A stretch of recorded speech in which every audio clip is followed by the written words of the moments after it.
Pour le musicien, de partir d'une vraie toile blanche est quelque chose qui est extraordinaire. D'habiter le silence sans le polluer est un défi et un plaisir pour un musicien.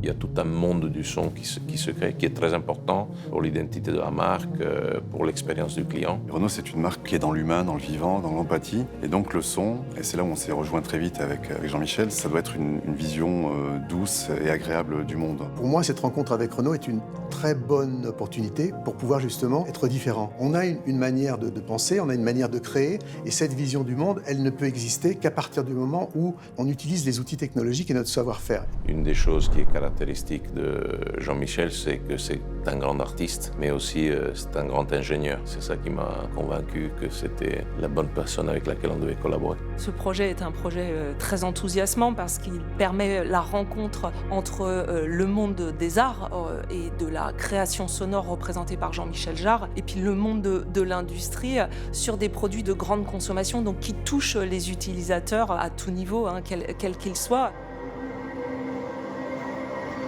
C'est très silencieux, une voiture électrique. Donc voilà, il faut l'entendre venir et on a besoin d'un certain niveau de décibels d'un son émis par la voiture. Et donc on essaie de designer un son agréable ou signifiant pour la marque. Et c'est drôle parce que quand on devait choisir, moi et Jean-Michel, on était toujours d'accord.